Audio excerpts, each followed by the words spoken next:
নমস্কার বন্ধুরা, deer biology ক্লাসে আপনাদের সবাইকে স্বাগত। আজকে আমরা আলোচনা করব ছত্রাক। ছত্রাক সম্বন্ধে আমরা আজকে আলোচনা করব। আজকে টপিক ছত্রাক।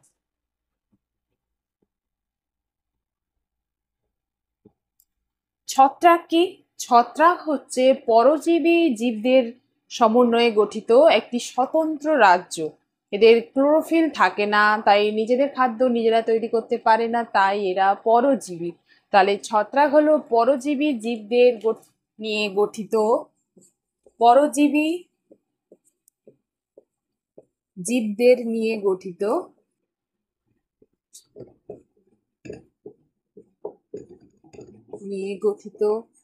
একটি স্বতন্ত্র রাজ্য।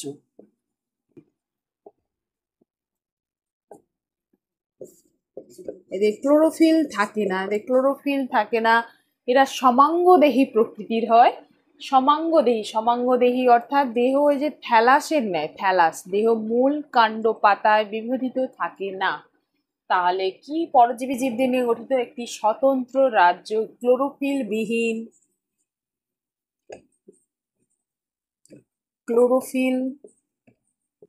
বিহীন সমাঙ্গদেহী প্রকৃতির।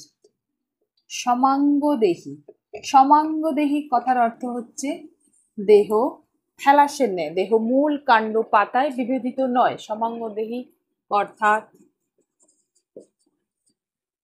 দেহ থ্যালাসের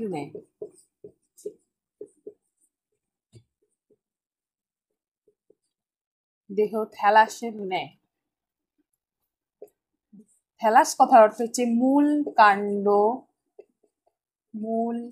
কাণ্ড পাতায় বিভেদিত নয়।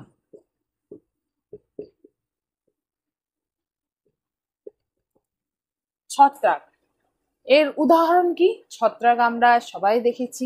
মাশরুম, আমরা আমাদের খাদ্যোপযোগী মাশরুম। তাছাড়া ব্যাঙের ছাতা বলা হয় অ্যাগারিকাস বা স্পোরাস অ্যাগারিকাস। তাছাড়া পাউরুটি বা কমলা লেবুতে যখন পচন ক্রিয়া শুরু হয় তখন এই ছত্রাকের ফলেই সৃষ্টি হয়, সাদা সাদা ছাতার মতো। সেটা এই ছত্রাকের দ্বারাই সৃষ্টি হয়। তাহলে এক্সাম্পল লিখতে পারি মাশরুম,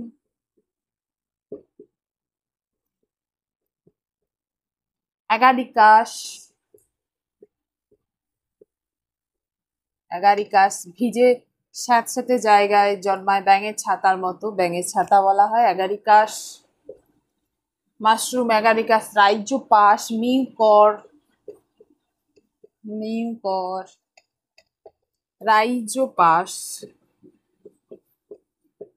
রাইজোপাস, অ্যালবুগা, সরিষা গাছের পাতায় দেখা যায় অ্যালবুগা,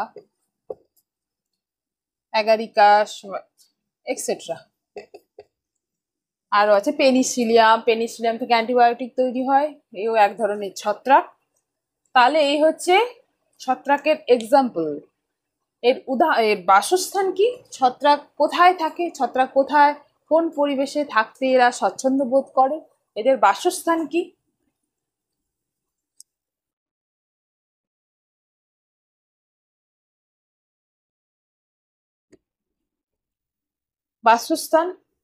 বাসস্থান হচ্ছে এরা জলজ স্থলজ উভয় মাধ্যমেই এরা থাকতে স্বচ্ছন্দ বোধ করে, বা আলোকের উপস্থিতি বা অনুপস্থিতি সমস্ত জায়গাতেই এদের দেখা যায়। তাহলে বাসস্থান লিখতে পারি জলজ,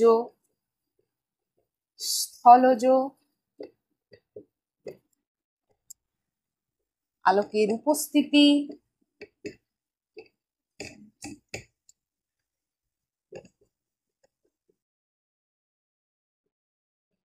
বা অনুপস্থিতি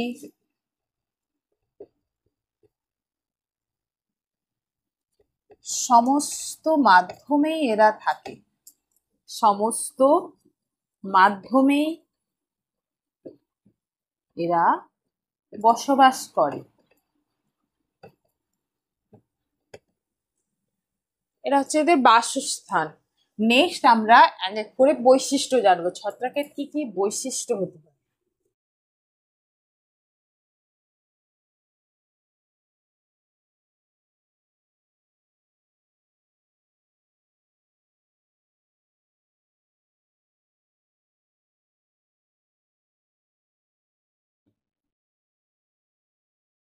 নেক্সট হচ্ছে এদের বৈশিষ্ট্য। 1 নম্বর বৈশিষ্ট্য কি লিখতে পারি? বৈশিষ্ট্য,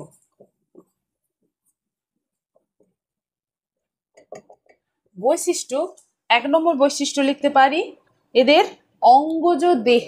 অঙ্গজ দেহ অর্থাৎ এরা দেখতে কেমন, এরা দেখতে কেমন, অঙ্গজ দেহ।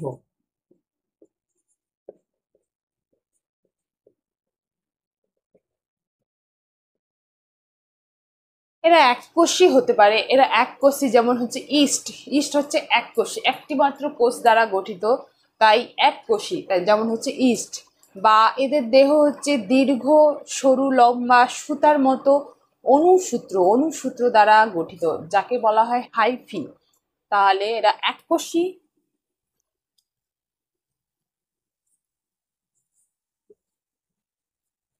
এককোষী।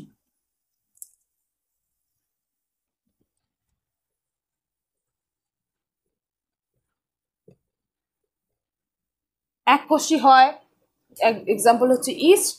অথবা এদের দেহ দীর্ঘ সূত্রাকার অনুসূত্র দ্বারা গঠিত, যাকে বলা হয় হাইফি। তাহলে দেহ সরু, দীর্ঘ, সুতার মতো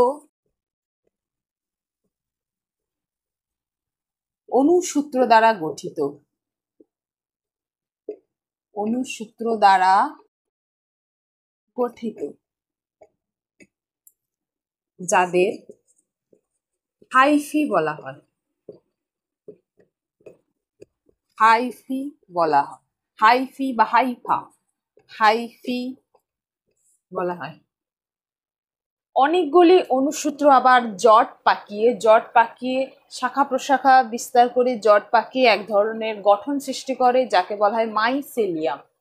তাহলে অনুসূত্র, অনেকগুলি অনুসূত্র জট পাকিয়ে শাখা প্রশাখা দ্বারা বিস্তার লাভ করে এক প্রকার গঠন সৃষ্টি করে, তাকে বলা হয় মাইসেলিয়াম। তাহলে মাইসেলিয়াম বলা হয়, মাইসেলিয়াম, মাইসেলিয়াম গঠন করে। মাইসেলিয়াম হচ্ছে অনেকগুলি অনুসূত্র জট পাকিয়ে যখন এক ধরনের একটি জটিল গঠন সৃষ্টি করে, তখন হচ্ছে তাকে মাইসেলিয়াম বলা হয়। এই অনুসূত্র আবার রঙের সবর্ণ হতে পারে বা বর্ণহীন হতে পারে। অনুসূত্র দেখতে আবার বর্ণ সবর্ণ হতে পারে বা বর্ণহীন হতে পারে, আবার শাখা প্রশাখা যুক্ত হতে পারে, আবার শাখা প্রশাখা বিহীনও হতে পারে। তাহলে অনুসূত্রগুলি, অনুসূত্র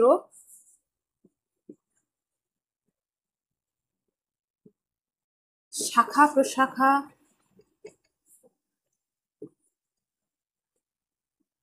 যুক্ত হতে পারে বা বিহীনও হতে পারে, সবর্ণ অর্থাৎ রং থাকতে পারে অথবা বর্ণহীনও হতে পারে, সবর্ণ বা বর্ণহীন হতে পারে। এই অনুসূত্রগুলির ব্যবধায়ক প্রাচীর, ব্যবধায়ক প্রাচীর থাকতে পারে বা নাও থাকতে পারে। তাহলে আরো একটি বৈশিষ্ট্য লিখতে পারি অনুসূত্রের, ব্যবধায়ক, ব্যবধায়ক প্রাচীর বিশিষ্ট হতে পারে বা বিহীনও হতে পারে। ব্যবধায়ক প্রাচীর বিশিষ্ট হতে পারে বা ব্যবধায়ক প্রাচীর বিহীনও হতে পারে। যাদের যাদের ব্যবধায়ক প্রাচীর থাকে না, যাদের যাদের যেসব অনুসূত্রগুলি ব্যবধায়ক প্রাচীর বিহীন, তারা বেশি শাখা প্রশাখা যুক্ত হয়ে একটি দীর্ঘ লম্বাকার কোষ সৃষ্টি করে, সেই ধরনের অনুসূত্রকে বলা হয় সিনোসাইটিক অনুসূত্র, সিনোসাইটিক। তাহলে যেসব অনুসূত্রে ব্যবধায়ক প্রাচীরবিহীন তারা দীর্ঘ লম্বাকার শাখা প্রশাখা যুক্ত হয়ে একটি লম্বা কোষ গঠন করে তাকে বলা হয় সিনোসাইটিক। আমরা ছবিটা দেখব, ছবি তাহলে বুঝতে পারবো।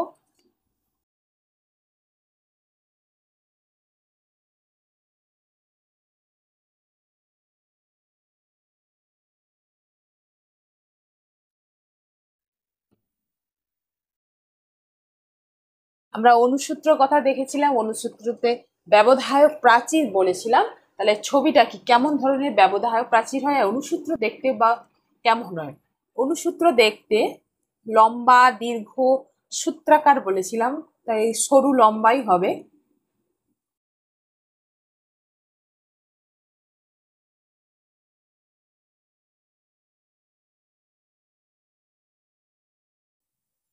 অনুসূত্র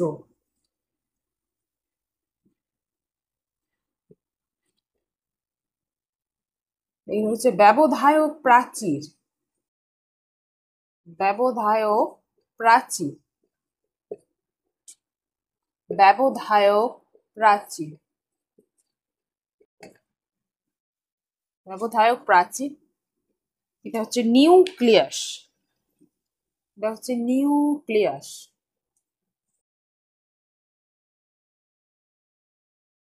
নিউক্লিয়াস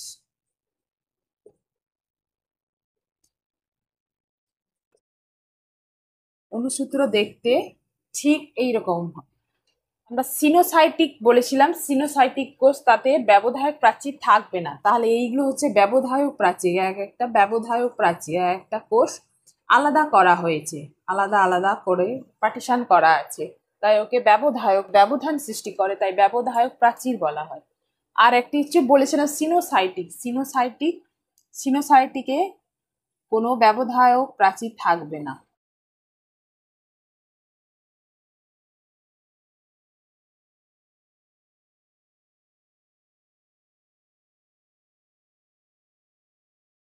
প্রচুর শাখা প্রশাখা যুক্ত হয়ে সিনোসাইটিক প্রকৃতি, এরা শাখা প্রশাখা যুক্ত হয়ে দীর্ঘ লম্বা কোষ সৃষ্টি করে।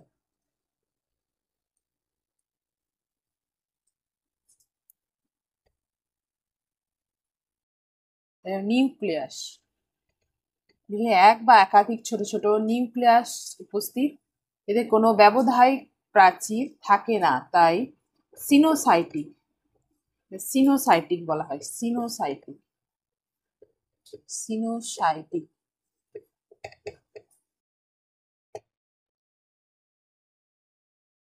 এটা হচ্ছে সিনোসাইটিক প্রকৃতির অনুসূত্র, ব্যবধায়ক প্রাচীর বিহীন, এই হচ্ছে অনুসূত্র। নেক্সট নেক্সট বৈশিষ্ট্য আমরা কি লিখতে পারি?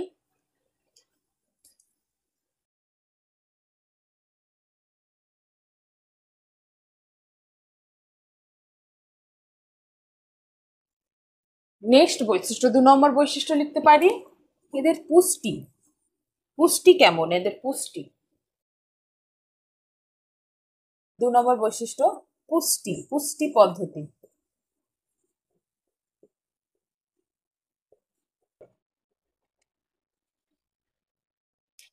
পুষ্টি পদ্ধতি, পুষ্টি পদ্ধতি কি? এদের যেহেতু ক্লোরোফিল থাকে না, তাই নিজেদের খাদ্য নিজেরা তৈরি করতে পারে না, তাই এরা পরজীবী প্রকৃতি হয়, পরজীবী হয়, পরজীবী, পরজীবী, পরজীবী, পরজীবী হয়। তাছাড়া এরা মৃত, মৃত উদ্ভিদ বা প্রাণীর থেকে দ্রবণীয় জৈব পদার্থ এরা শোষণ করে, তাই এরা মৃতজীবীও বলা হয়। মৃত উদ্ভিদ বা প্রাণী থেকে দ্রবণীয় জৈব পদার্থ এরা শোষণ করে, তাই এরা মৃতজীবী, মৃতজীবী পদ্ধতিতে পুষ্টি লাভ করে, তাহলে মৃতজীবীও হতে পারে।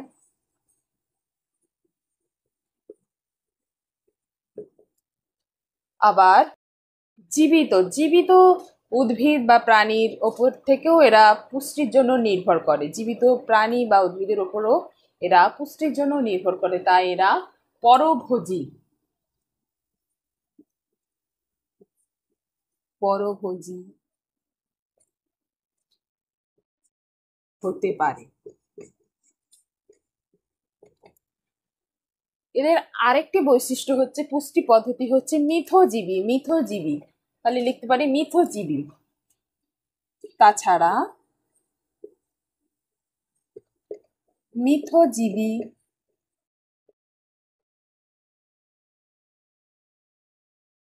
জীবী পদ্ধতিতে পুষ্টি লাভ করে। মিথজীবী কি? মিথজীবী কথার অর্থ হচ্ছে একে অপরের সাহায্যে বেঁচে থাকা, একে অন্যকে ছাড়া এরা থাকতে পারে না। যেমন লাইকেন, লাইকেন হচ্ছে ছত্রাক এবং শৈবালের মিশ্র রূপ। লাইকেন, লাইকেন হচ্ছে মিথজীবী। মিথজীবী প্রক্রিয়ায় হচ্ছে এরা বেঁচে থাকে একে অপরের সাহায্যে। তাছাড়া কোনো কোনো ছত্রাক উদ্ভিদের মূলে মাইকোরাইজা, মাইকোরাইজা গঠন করে এরা পুষ্টি লাভ করে, উদ্ভিদের মূলে থাকে। তাছাড়া তাহলে মিথজীবী পদ্ধতিতেও এরা পুষ্টি লাভ করে। পরজীবী হতে পারে, পরভোজী হতে পারে, মৃতজীবীও হতে পারে, মিথজীবীও হতে পারে। এই হচ্ছে পুষ্টি পদ্ধতি। নেক্সট বৈশিষ্ট্য, নেক্সট বৈশিষ্ট্য নেক্সট লিখতে পারি এদের কোষ প্রাচীর।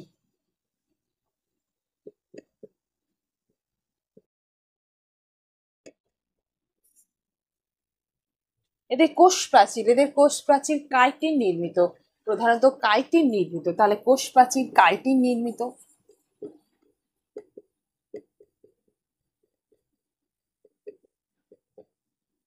ছত্রাক সেলুলোজ, ছত্রাক সেলুলোজ, ছত্রাক সেলুলোজ।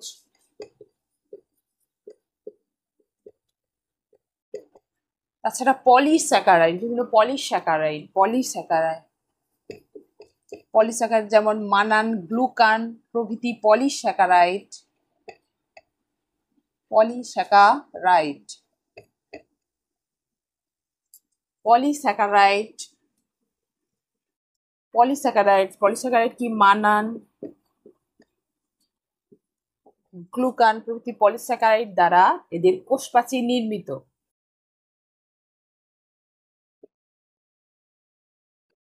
ইত্যাদি দ্বারা নির্মিত। এটা হচ্ছে এদের কোষ প্রাচীর।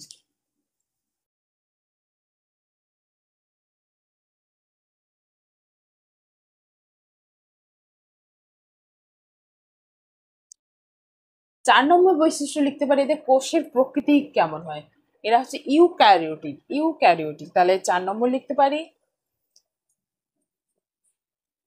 কোষের প্রকৃতি, কোষের প্রকৃতি। এরা ইউক্যারিওটিক, ইউক্যারিওটিক, ইউক্যারিওটিক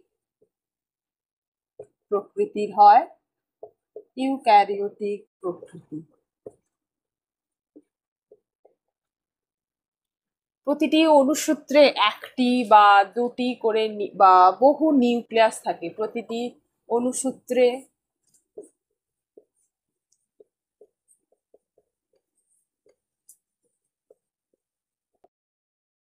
একটি বা দুটি নিউক্লিয়াস থাকে। নিউক্লিয়াস, নিউক্লিয়াস,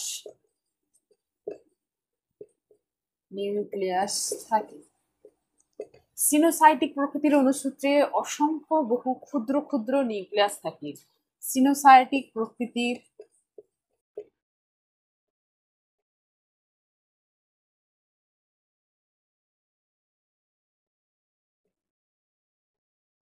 অণুসূত্রে অসংখ্য বহু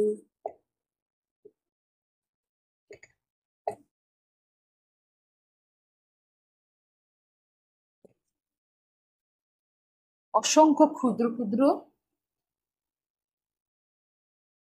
অসংখ্য ক্ষুদ্র ক্ষুদ্র নিউক্লিয়াস থাকে। নিউক্লিয়াস থাকে, এটা হচ্ছে এদের কোষের প্রকৃতি। নেক্সট লিখতে পারি এদের প্রোটোপ্লাজম, প্রোটোপ্লাজম।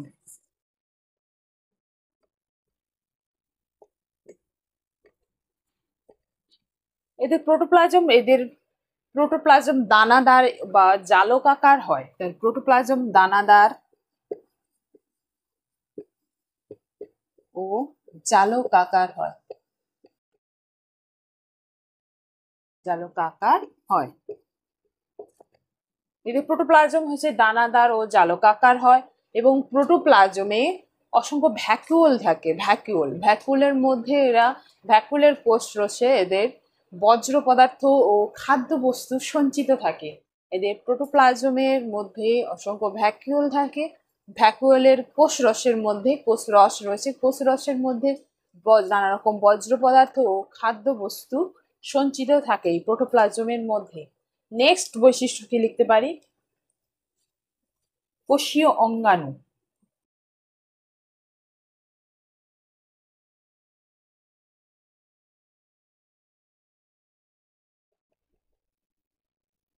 কোষীয় অঙ্গাণু এদের দ্বিপর্দা বিশিষ্ট, দ্বিপর্দা বিশিষ্ট বিভিন্ন কোষীয় অঙ্গাণু, যেমন মাইটোকন্ড্রিয়া, গলগি বস্তু, এন্ডোপ্লাজমিক রেটিকুলাম ইত্যাদি এদের থাকে। তাহলে দ্বিপর্দা বিশিষ্ট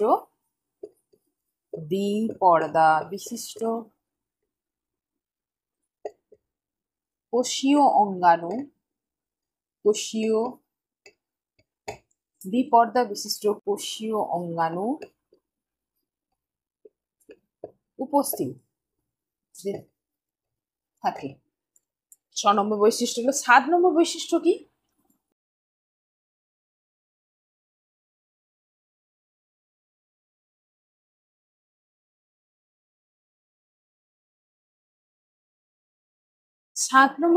এদের সঞ্চিত খাদ্য।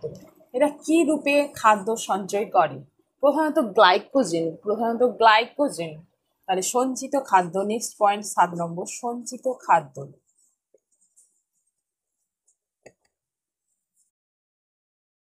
সঞ্চিত খাদ্য কি? প্রধানত গ্লাইকোজেন। তাছাড়া তৈলবিন্দু। সঞ্চিত খাদ্য হচ্ছে গ্লাইকোজেন, প্রধানত গ্লাইকোজেন রূপে এরা খাদ্য সঞ্চয় করে। গ্লাইকোজেন রূপে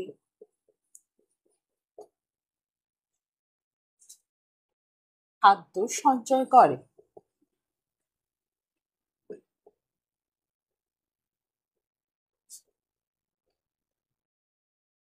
তাছাড়া এরা প্রোটিন বা তৈলবিন্দু রূপে এরা তাছাড়া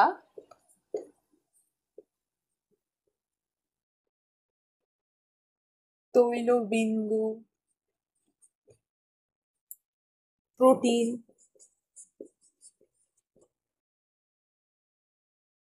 রূপেও করে থাকে এদের সঞ্চিত খাদ্য। নেক্সট আমরা লিখতে পারি এদের জনন। এরা কি প্রক্রিয়ায় জনন সম্পন্ন করে? জনন।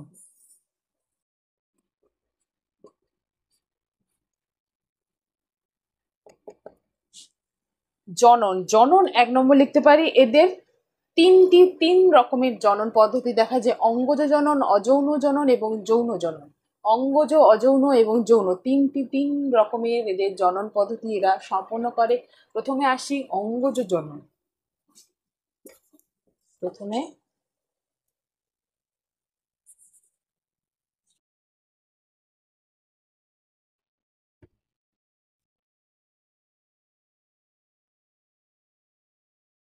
প্রথমে আসি অঙ্গজ জনন।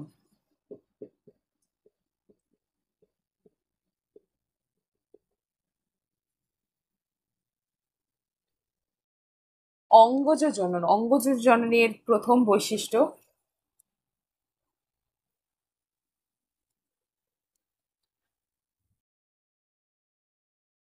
অঙ্গজ জননের কি কি পদ্ধতি দেখা যায়? 1 নম্বর হচ্ছে ফিসান বা বিদারণ। ফিসান বা বিদারণ। ফিসান বা বিদারণ।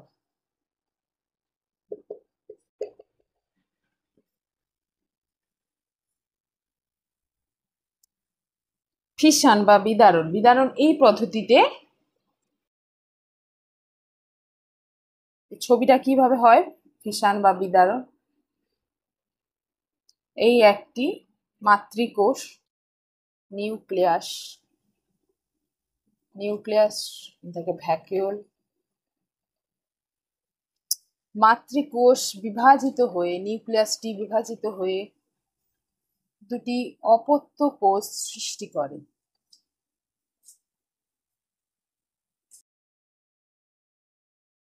এটা হচ্ছে ফিশন বা বিদারণ। যখন দুটি অপত্য কোষ সৃষ্টি করে তখন তাকে বাইনারি ফিশন বলা হয়, এবং অনেকগুলি অপত্য কোষ সৃষ্টি করে তাহলে তাকে মাল্টিপল ফিশন বলা হয়। মাল্টিপল, দুটি হলে বাইনারি এবং অনেকগুলি অপত্য করলে তাহলে মাল্টিপল হয়। এটা হচ্ছে মাতৃকোষ।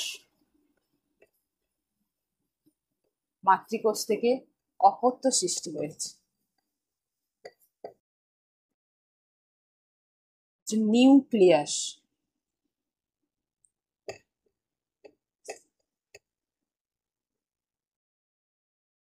নিউক্লিয়াস এটা হচ্ছে ফিশন বা অঙ্গজ জননের 1 নম্বর পদ্ধতি হচ্ছে ফিশন বা বিদারণ।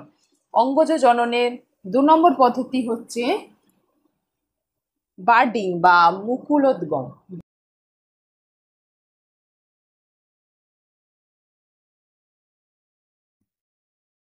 অঙ্গজ জননের 2 নম্বর পদ্ধতি বার্ডিং। বার্ডিং বা মুকুলোদ্গম।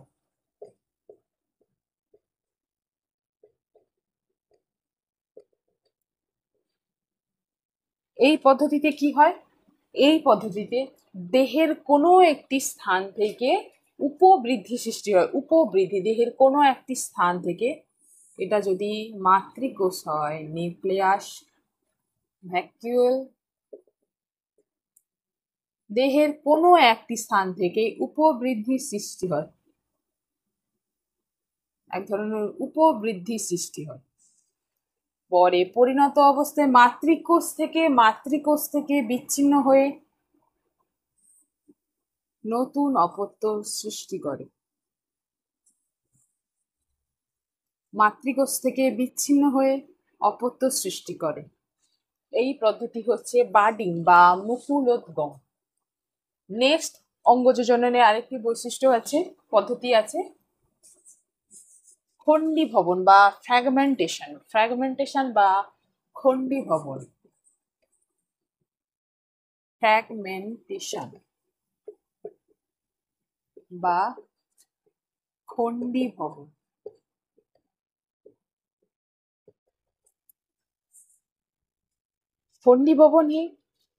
খণ্ডীভবনটা কি?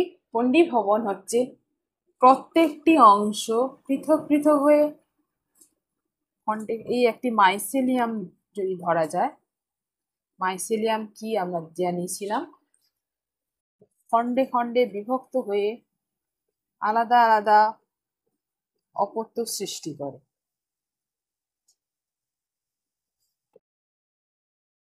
খণ্ডে খণ্ডে বিভক্ত হয়ে আলাদা আলাদা এরা অপত্য সৃষ্টি করে। এই হচ্ছে ফ্র্যাগমেন্টেশন বা খণ্ডীভবন। নেক্সট হচ্ছে অযৌন জনন। অযৌন জনন নেক্সট পদ্ধতি। আমরা 3 ধরনের জনন পদ্ধতির কথা বলেছিলাম, অঙ্গজ, অযৌন এবং যৌন। অঙ্গজ জননের পদ্ধতিগুলো জানলাম, এবার অযৌন জনন। অযৌন জনন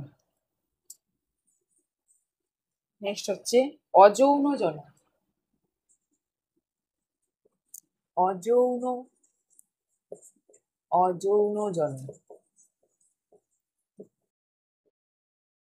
অযৌন জনন অযৌন জনন মূলত রেণু উৎপাদন দ্বারা, রেণু উৎপাদন, কনিডিয়া বা স্পোরাঞ্জিওস্পোর, চলরেণু, অচল রেণু, বিভিন্ন ধরনের রেণু উৎপাদন দ্বারা এদের অযৌন জনন সম্পন্ন হয়। তাহলে অযৌন জনন মূলত রেণু উৎপাদন।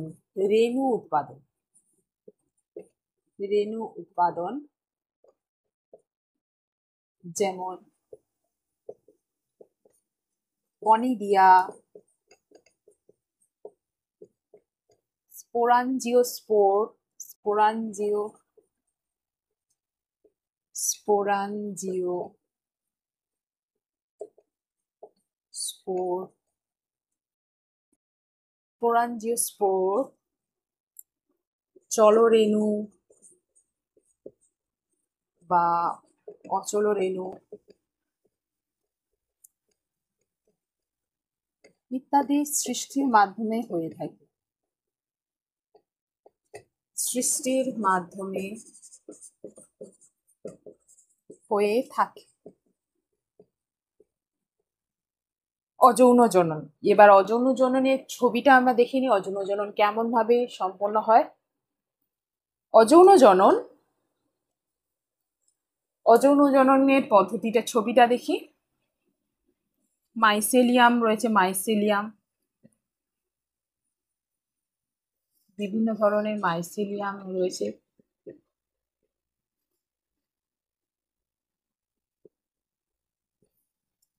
মাইসেলিয়াম গুলো যখন পরিণত অবস্থায় বড় হতে হতে একটি ফ্রুট বডি সৃষ্টি করে। ফ্রুট বডি, ফ্রুট বডি যেমন মাশরুমের ওই ফ্রুট বডি, সেই মাইসেলিয়াম থেকে সৃষ্টি হয়।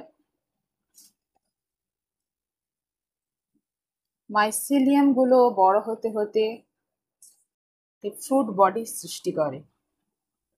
ফ্রুট বডি বা রেণুধর দেহ, রেণুধর দেহ, এটা হচ্ছে রেণুস্থলী, এখানে রেণু উৎপন্ন হয়। রেণুস্থলী, এটা রেণুধর দেহ, রেণুধর দেহ। মাইসেলিয়াম গুলো বড় হতে হতে একটি ফ্রুট বডি বা রেণুধর দেহ সৃষ্টি করে। রেণুধর দেহে সবসময় haploid haploid number of chromosome থাকে, সিঙ্গেল নাম্বার অফ ক্রোমোজোম থাকে, তাই হ্যাপ্লয়েড কোষ থেকে রেণু উৎপন্ন হবে হ্যাপ্লয়েড। অযৌন জনন প্রক্রিয়ায় রেণুধর দেহে হ্যাপ্লয়েড নাম্বার অফ ক্রোমোজোম থাকে, তাই রেণু উৎপন্ন হবে হ্যাপ্লয়েড সংখ্যায়। হ্যাপ্লয়েড, এখান থেকে এই রেণুস্থলী থেকে মাইটোসিস প্রক্রিয়ায়, মাইটোসিস প্রক্রিয়ায় রেণু উৎপন্ন হয়। রেণু, মাইটোসিস। কিন্তু যৌন জননে হয় মেয়োসিস, এটা আমরা পরে জানবো। যৌন জননে হয় মেয়োসিস, কিন্তু এখানে হয় মাইটোসিস। মাইটোসিস কেন?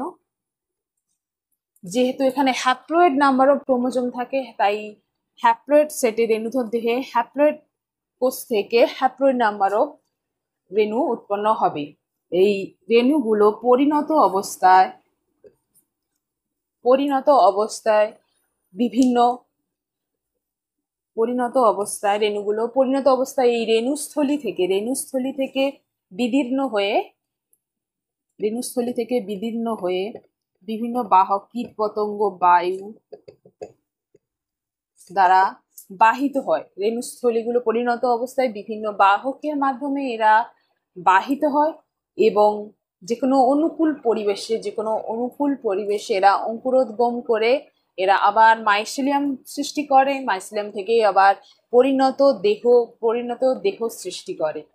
তাহলে রেণুস্থলী থেকে এরা পরিণত অবস্থায় রেণুস্থলী প্রাচীর বিদীর্ণ হয়ে এরা বিভিন্ন বাহকের মাধ্যমে এরা বাহিত হয়ে যে কোনো অনুকূল পরিবেশে এরা অঙ্কুরোদ্গম করে আবার মাইসেলিয়াম সৃষ্টি করে। সেখান থেকে আবার পরিণত ছত্রাক দেহ সৃষ্টি করে। এটা হচ্ছে অযৌন জনন। নেক্সট হচ্ছে যৌন জনন।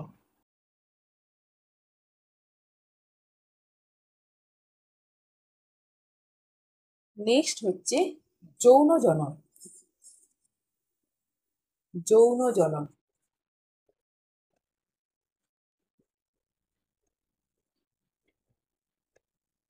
নেক্সট হচ্ছে যৌন জনন। যৌন জনন পদ্ধতি মূলত উস্পোর, এক ধরনের স্পোর, উস্পোর, স্পোর, অ্যাস্কোস্পোর প্রভৃতি স্পোর সৃষ্টির মাধ্যমে হয়।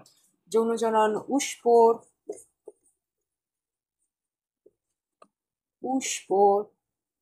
অ্যাস্কোস্পোর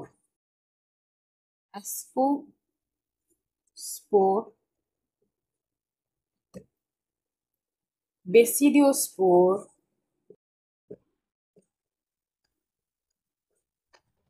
বেসিডিওস্পোর,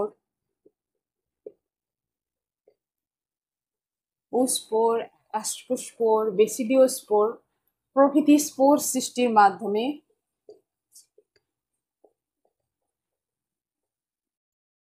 প্রভৃতি স্পোর বা রেণু উৎপাদনের মাধ্যমে হয়ে থাকে।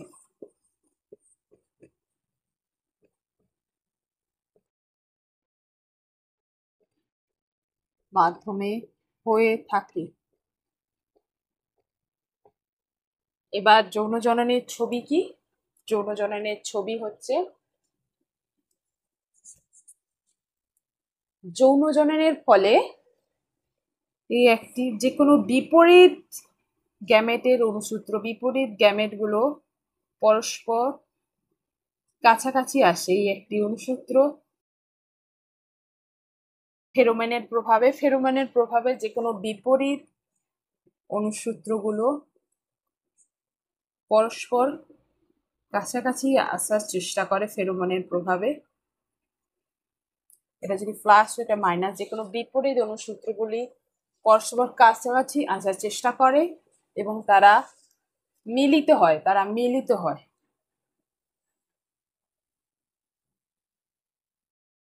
যখন তাদের প্রোটোপ্লাজমের মিলন ঘটে তখন তাকে বলা হয় প্লাজমোগ্যামি। এই প্রোটোপ্লাজমের মিলন ঘটে তখন তাকে বলা হয় প্লাজমোগ্যামি।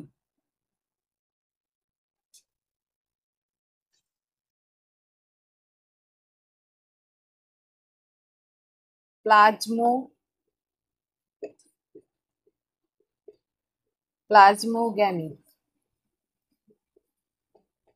যখন প্রোটোপ্লাজমের মিলন ঘটে তখন তাকে বলা হয় প্লাজমোগ্যামি। প্লাজমোগ্যামি থেকে আর যখন নিউক্লিয়াসের মিলন ঘটে তখন তাকে বলা হয় ক্যারিওগ্যামি।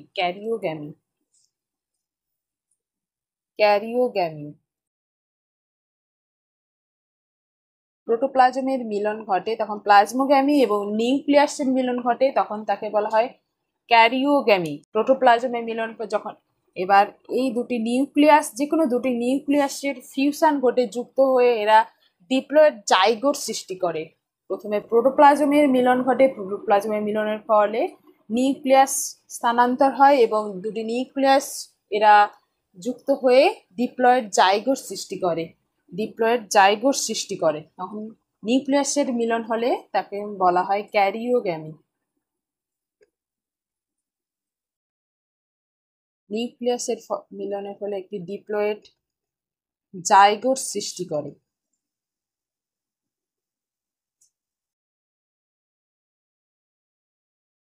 Diploid zygote.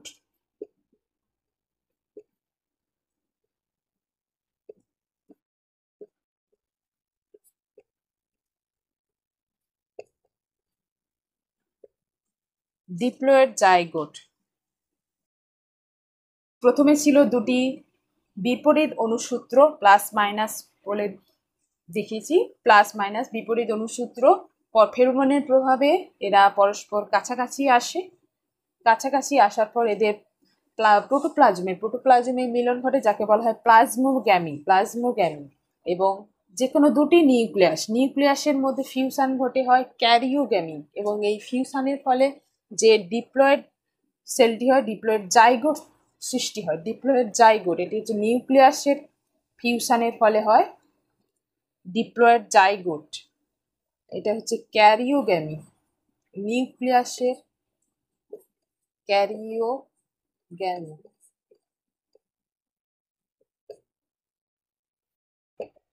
প্লাজমোগ্যামি এবং ক্যারিওগ্যামি হচ্ছে নিউক্লিয়াসের ফিউশন বা সংযুক্তিকরণের ফলে হয় ক্যারিওগ্যামি। এই ডিপ্লয়েড জাইগোট থেকে রেণুধর উদ্ভিদ বা ফ্রুট বডি সৃষ্টি হয়। ডিপ্লয়েড জাইগোট পরিণত অবস্থায় এরা ফ্রুট বডি সৃষ্টি করে।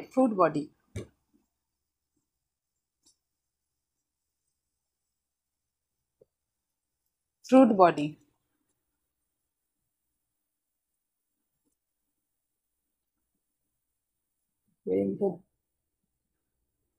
ফ্রুট বডি,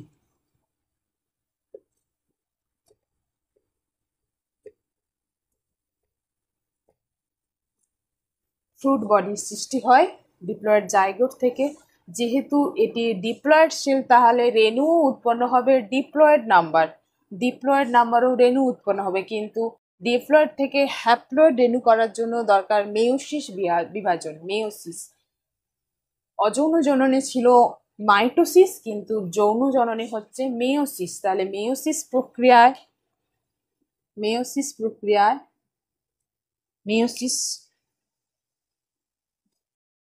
মেয়োসিস প্রক্রিয়ায় রেণু উৎপন্ন হবে। রেণু হচ্ছে রেণুস্থলীর মধ্যে মেয়োসিস প্রক্রিয়ায় রেণু উৎপন্ন হয়। রেণু আবার পরিণত অবস্থায় রেণুস্থলীর প্রাচীর বিদীর্ণ করে আবার মাইসেলিয়াম বা অনুসূত্র গঠন করে। এটা হচ্ছে যৌন জননের প্রসেস। যৌন জননের এই পদ্ধতিতে যৌন জনন সম্পন্ন হয়। নেক্সট বৈশিষ্ট্য,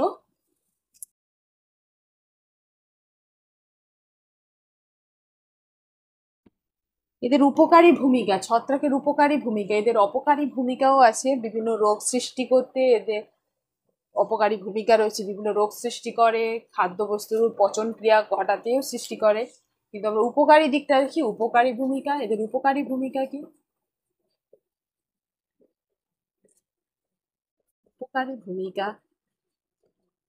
উপকারী ভূমিকা হচ্ছে এদের খাদ্য বস্তু রূপে এরা গৃহীত হয়। তাহলে খাদ্য বস্তু রূপে মাশরুম, যেমন মাশরুম খাদ্য বস্তু রূপে।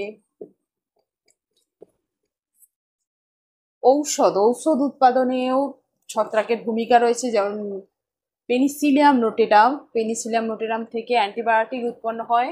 তাহলে ঔষধ প্রস্তুতিতে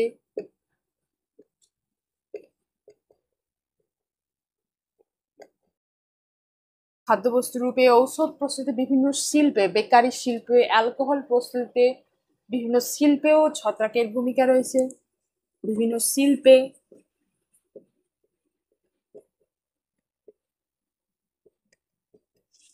জমির উর্বরতা বৃদ্ধিতে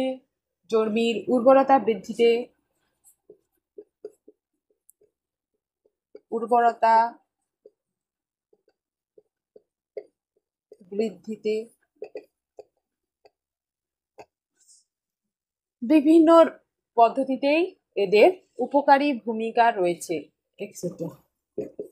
তাহলে ছত্রাকের এই হলো উপকারী ভূমিকা।